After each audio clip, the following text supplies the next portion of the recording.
नमस्कार प्रणाम। मैं आपका अपना विशु राय हाजिर हूँ विशु वारदात तक एक और नए एपिसोड के साथ, एक ऐसी कहानी के साथ जो वाकई में बेहद ही शर्मसार कर देने वाली है।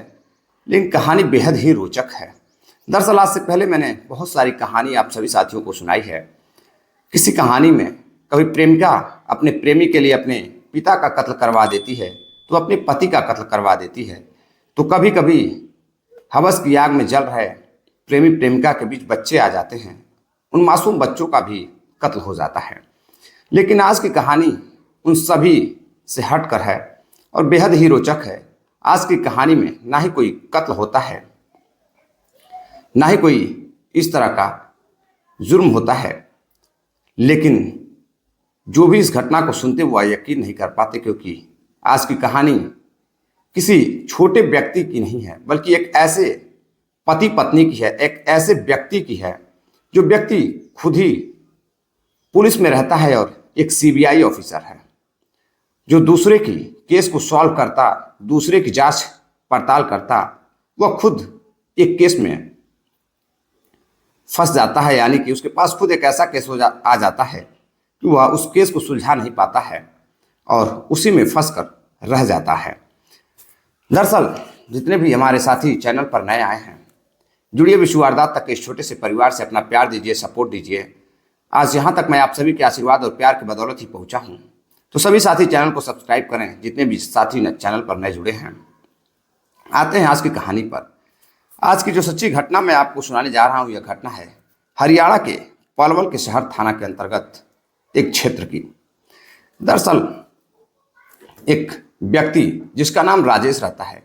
राजेश फरीदाबाद का रहने वाला होता है और फरीदाबाद में ही वह अपनी पढ़ाई लिखाई कर रहा था। जब पढ़ाई लिखाई कंप्लीट हो जाती है तो वह ऑफिसर की तैयारी करने लगता है, यानी कि सिविल की तैयारी करने लगता है।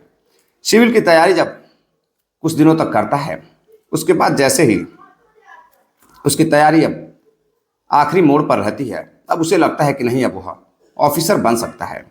इसी बीच एक वैकेंसी आती है और उसी वैकेंसी में उसका चयन होता है और वह धीरे धीरे कर एक एक सफलता पाने लगता है। बेहद ही ईमानदार ऑफिसर रहता है और एक दिन वह सीबीआई ऑफिसर के पोस्ट पे पहुंच जाता है और वह दिल्ली में तैनात हो जाता है, दिल्ली के सीबीआई ब्रांच में।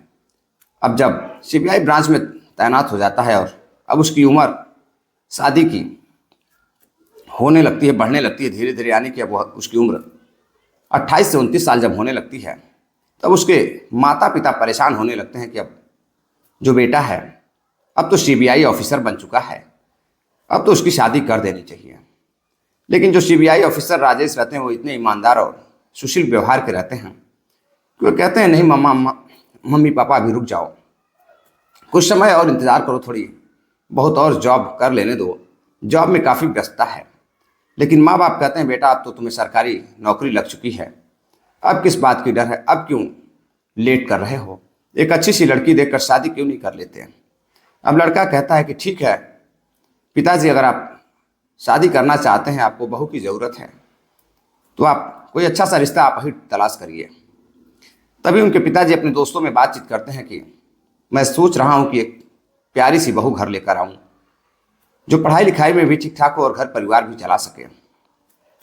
अब उनके दोस्त जब जैसे ही सुनते हैं कि राजेश की शादी की बात हो रही है, वैसे ही 50 से 60 संख्या में लोग अब उसके घर आने लगते हैं। भाई लड़का गवर्नमेंट जॉब में रहता है, एक सीबीआई ऑफिसर रहता है, तो आजकल के समय में कौन नहीं चाहेगा कि अपनी लड़की की शादी उस सीबीआई ऑफिसर से कर दी जाए। अब सभी लोग राजेश के घर आना जाना शुरू करते हैं, एक से एक बढ़ के रिश्ता आता है। अब उनके पिताजी को किसी में लड़की में कमी नज़र आती थी, तो कभी किसी के पढ़ाई लिखाई में डिग्रियों में कमी लगती थी, तो कभी किसी का फेस अच्छा नहीं लगता था, लड़की अच्छी नहीं पसंद नहीं आती थी, अच्छी नहीं लगती थी। अब देखते देखते 2 महीने गुजर जाते हैं। एक दोस्त उनके रहते हैं, उनके फरीदाबाद के ही, वो भी रहने वाले होते हैं, बहुत पुराने उनके पिताजी के साथ पढ़े लिखे रहते हैं। तो वो कहते हैं कि मेरे पास एक ऐसी लड़की की जानकारी है जैसा आप चाह रहे हैं। वो बातचीत करते हैं और लड़की के घर वालों के पास जाते हैं, उसके पिता से बातचीत करते हैं। तो उनके पिताजी पूछते हैं लड़का क्या करता है, तो जो राजेश के पिताजी के दोस्त रहते हैं वो बताते हैं कि लड़का सीबीआई ऑफिसर में है और बहुत ही सुंदर भी है, शरीर से भी ठीक ठाक है, और अब पढ़ाई लिखाई का क्या ही पूछना जब वह खुद एक सीबीआई ऑफिसर है। अब जैसे ही लड़की के पिताजी सुनते हैं सीबीआई ऑफिसर है, दिल्ली में तैनात है, तो उसके बारे में सारी जानकारी इकट्ठा करते हैं कि कहीं वह फर्जी तो नहीं है। जब उन्हें पता चलता है कि नहीं, लड़का राजेश वाकई में सीबीआई ऑफिसर है और दिल्ली के ब्रांच में तैनात है, अब वह उनके मन में लालच आने लगती है और वह अपनी बेटी की शादी करने के लिए फौरन ही तैयार हो जाते हैं। भला कौन नहीं चाहेगा कि उसकी बेटी की शादी एक सीबीआई ऑफिसर के साथ ना हो। अब सभी लोग उस शादी की बातचीत करने लगते हैं, जो भी उसके घर वाले रहते हैं, लड़की के पिताजी और उनके दोस्त बातचीत करने लगते हैं। अब एक होटल में मिलकर सीबीआई ऑफिसर और जो लड़की रहती है, लड़की का नाम करिश्मा रहता है, करिश्मा भी बेहद पढ़ी लिखी रहती है और बेहद ही सुंदर लड़की रहती है, मॉडर्न लड़की रहती है। अब दोनों की एक होटल में दिल्ली में एंगेजमेंट होती है। एंगेजमेंट होने के बाद अब 2 महीने बाद शादी पड़ती है। लड़का राजेश छुट्टी लेकर आता है और उसकी शादी कर दी जाती है। शादी करने के बाद धीरे धीरे कई साल गुजरते हैं। लड़की फरीदाबाद में ही अपने जो है ससुर सास के साथ रहती थी और उसके धीरे धीरे 2 बच्चे हो जाते हैं। और जब छोटे छोटे बच्चे रहते हैं और बच्चे हो जाते हैं तो अक्सर कर अब नौकरी ऐसी रहती है, गवर्नमेंट जॉब ऐसी रहती है, वो भी सीबीआई ऑफिसर की, कि राजेश समय नहीं दे पा रहा था अपनी बीवी को। कभी महीने में आता तो कभी 2 महीने में आता, तो कभी 6-6 महीने लग जाते थे। अब राजेश भी परेशान रहता बच्चों को देखने के लिए, अपने पत्नी के लिए। पत्नी भी पति के लिए परेशान रहती। पत्नी के भी कुछ इरादे थे, कुछ उम्मीदें थी। अब पत्नी राजेश से बात करती और कहती है कि आखिर ऐसा कब तक चलेगा? मैं फरीदाबाद में रहूंगी और आप दिल्ली में रहोगे, और कभी आप 2 महीने में आते हो, कभी 1 हफ्ते पे आते हो, तो कभी आते ही नहीं हो। 3-3 महीने लग जाते हैं। और जिस चीज़ के लिए मैंने शादी की है, मेरी भी कुछ उम्मीदें हैं, इरादे हैं। 2-2 बच्चे अब छोटे छोटे बड़े हो रहे हैं धीरे धीरे। एक काम क्यों नहीं करते, आप दिल्ली में ही एक जो है अपना रूम ले लेते हैं। तो कहते हैं कि देखो, मेरा जो जॉब है वो फिक्स नहीं है कि मैं दिल्ली में रहूँगा या कहाँ रहूँगा। फिलहाल अब दिल्ली क्राइम ब्रांच के तहत मैं हूँ। अभी मैं हरियाणा जाने वाला हूँ। हरियाणा के पलवल में वहीं मेरी पोस्टिंग होने वाली है और वहीं से मैं काम धाम करूँगा। पत्नी कहती है ठीक है, अब पलवल में ही आप फ्लैट ले लीजिए, वहीं मैं आपके साथ रहूँगी। राजेश पलवल जब पहुँचते हैं तो कुछ महीनों बाद वहाँ एक फ़्लैट लेते हैं। फ्लैट लेने के बाद वह घर आते हैं और अपनी माता पिता से बात करते हैं। बात करने के बाद सभी को लेकर अब वहाँ से वह पलवल निकल जाते हैं। पलवल जाने के बाद फ्लैट में सबको शिफ्ट कर देते हैं। पत्नी भी रहती है और माता पिता भी साथ रहने लगते हैं। अब छोटे छोटे बच्चे रहते हैं, एक बच्चा 2 साल का और एक बच्चा 3 साल का। अब जो राजेश रहता है, एक दिन उसे एक ऐसी ज़रूरी काम आ जाता है कि वो पत्नी को बता कर जाता है कि इस काम में उसे 1 हफ्ते लग जाएंगे, कुछ ज़रूरी काम है। अब वह चला जाता है, 1 हफ्ते बाद आता है। अब वह अक्सर का उसका यही हाल रहता। राजेश जब भी घर आते तो कभी 1 घंटे घर रुकते, तो कभी 2 घंटे घर रुकते। कई बार घर पर आकर अभी भोजन ही कर रहे हैं तब तक फ़ोन आता और वह चले जाते हैं। अब उनका काम ऐसा था, पुलिस वाले थे, उनके ऊपर जिम्मेदारियां भी थी। देश की भी जिम्मेदारी निभानी है, लोगों की जिम्मेदारी निभानी है और पत्नी की भी जिम्मेदारी निभानी थी, बच्चों की भी जिम्मेदारी निभानी थी। अब राजेश समय अपनी पत्नी को दे नहीं पा रहे थे। अब इसी बीच पत्नी उनसे नाराज़ रहने लगती है। अब एक दिन जब वह मार्केट जाती है कुछ सामान खरीदने के लिए, तो वहाँ देखती है कि एक दूध वाला बैन लेकर घूम रहा है और उसी दुकान पर वह आता है।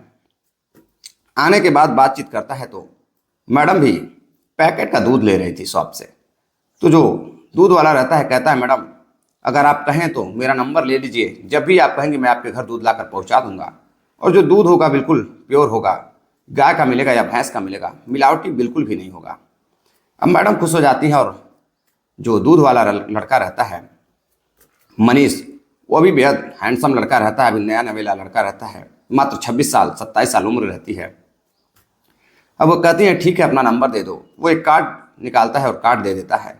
मैडम सामान लेती हैं और कार्ड लेकर घर चली जाती हैं। अब अक्सर कर मैडम उसी दूध वाले से दूध लेने लगती हैं। अक्सर कर वह घर आता और दूध देता निकल जाता।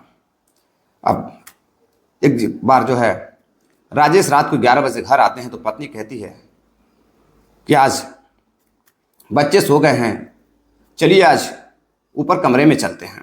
लेकिन राजेश कहते हैं आज मैं थका हूँ, आज मैं तुम्हारे साथ समय नहीं व्यतीत कर सकता हूँ, मुझे सोने दो, मैं बेहद थका हूँ। अब पत्नी के अरमान टूटते नजर आ रहे थे। अब धीरे धीरे पत्नी पति से दूर जा रही थी। दूर का मतलब है कि अब पति समय नहीं दे पा रहा था और पत्नी बेहद नाराज रहती थी।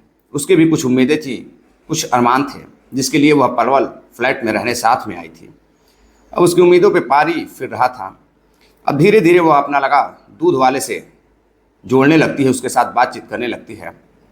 बातचीत करते करते दोनों में दोस्ती हो जाती है और दोस्ती इतनी अच्छी गहरी हो जाती है कि अब दूध वाला भी जब भी उस गली से गुजरता मैडम को फ्री में ही दूध देकर चला जाता और फ़ोन कर बातें भी करता। बात करते करते अब एक दिन मैडम बोलती हैं कि एक काम करो कि हमारे सास ससुर गांव जाने वाले हैं, जैसे ही वो गांव जाते हैं मैं तुम्हें फ़ोन करूंगी, तुम मेरे कमरे पे आना, कुछ काम है।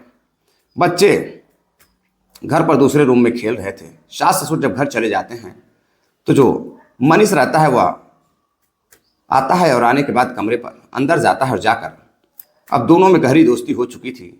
और धीरे धीरे जो मनीष रहता है दूध वाला, वह मैडम पर अपना दिल हार चुका था और मैडम भी मनीष को बहुत अंदर ही अंदर चाहने लगी थी, लेकिन दोनों का भी इजहार नहीं हुआ था।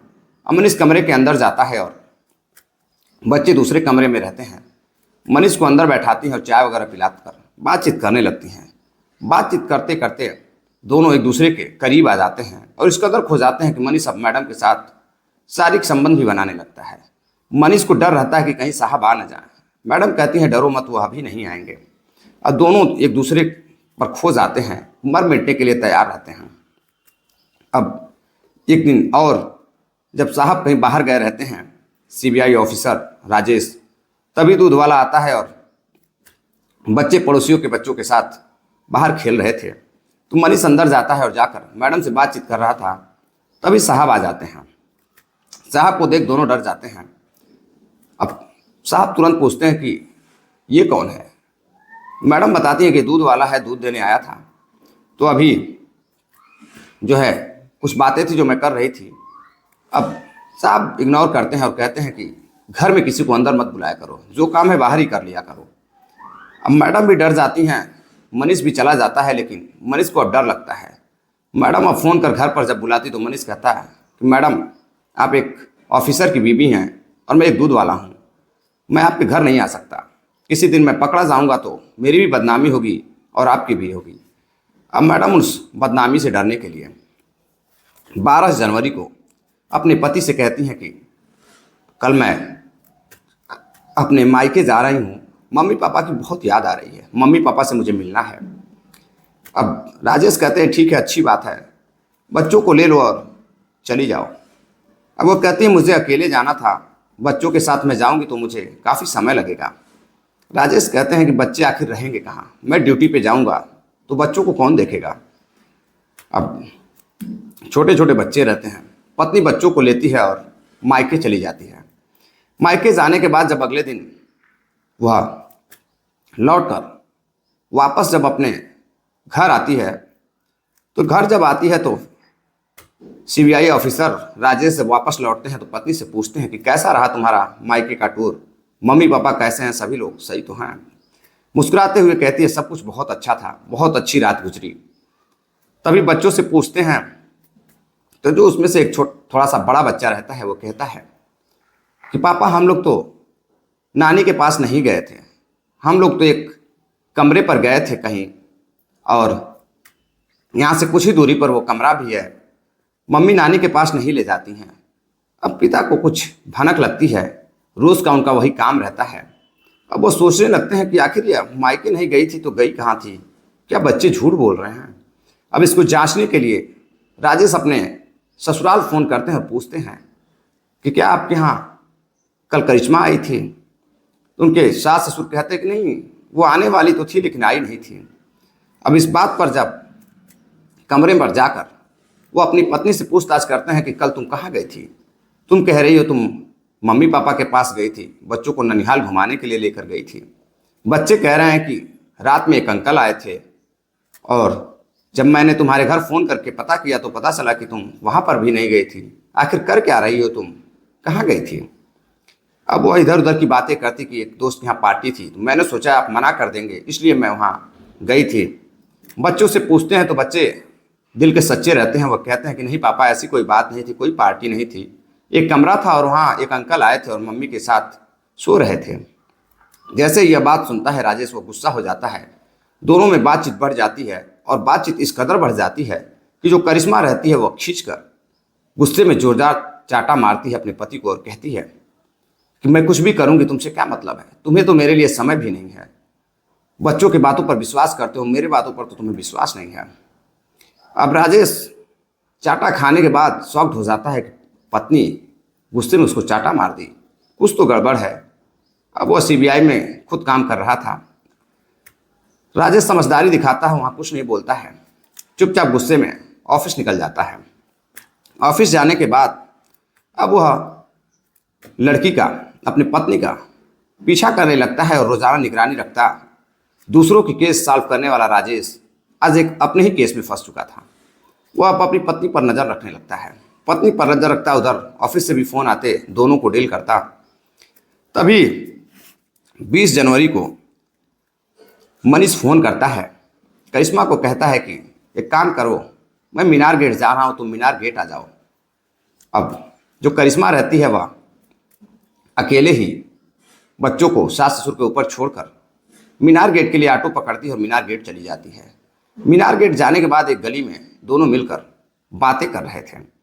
जैसे ही दोनों बातें कर रहे थे एक दूसरे की बाहों में बाहें डालकर, तभी वहाँ अचानक से राजेश जा पहुँचता है और राजेश सब कुछ देख रहा था। देखने के बाद वह गली में जाकर अपनी पत्नी से पूछता है कि करिश्मा तुम ये क्या कर रही हो, मेरे रहते हुए तुम किसी गैर मर्द के साथ इश्क फरमा रही हो।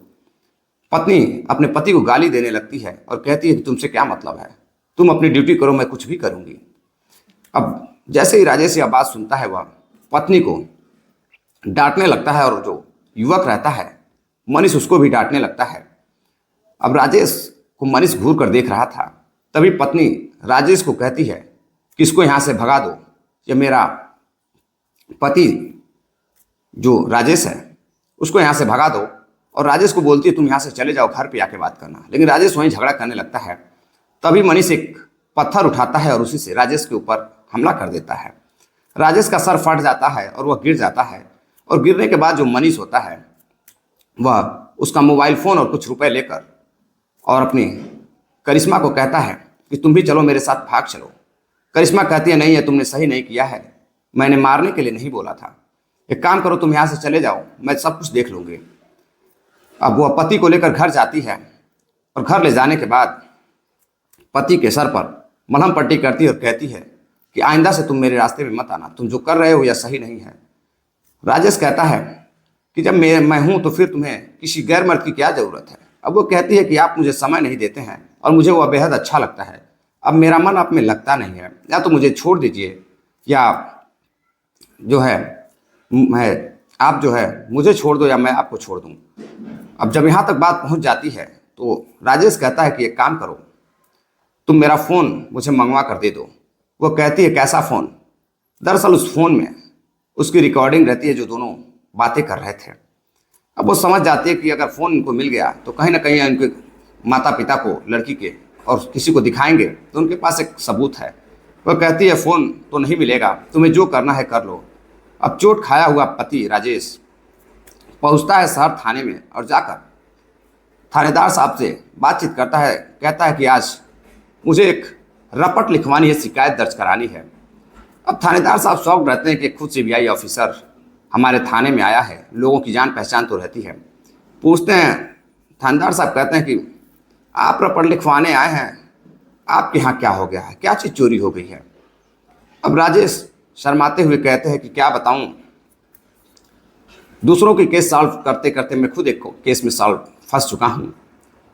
दरअसल मैं गली से गुजर रहा था मीनार गेट से, तो मेरी पत्नी एक युवक के साथ बातचीत कर रही थी। तो जैसे ही मैं पहुंचने के बाद उन दोनों ने हमला कर दिया, पत्नी और एक युवक ने, और मेरा सर फट गया और मोबाइल लेकर वह वहाँ से फरार हो गया, जिसमें कुछ डाटा भी है, कुछ जरूरी डाटा भी है, गोपनीय डाटा भी है। तो जल्द से जल्द मोबाइल ढूंढ कर दीजिए और आगे की जो भी कार्रवाई है आप करिए। अब पति पत्नी जो है एक दूसरे के साथ रहने को तैयार नहीं होते हैं। राजेश भी अपनी पत्नी को बहुत समझाते हैं, लेकिन पत्नी नहीं समझती। पत्नी गुस्से में बच्चों को लेकर मायके चली जाती है। अब पुलिस जांच पड़ताल करती है, लोकेशन ट्रेस करती है, तो मनीष पकड़ा जाता है और मनीष को गिरफ्तार कर फर्जीवाड़े में एक अधिकारी की मोबाइल छीनने के लिए छिनौती में और कई सारे केस डालकर उसे जेल भेज दिया जाता है।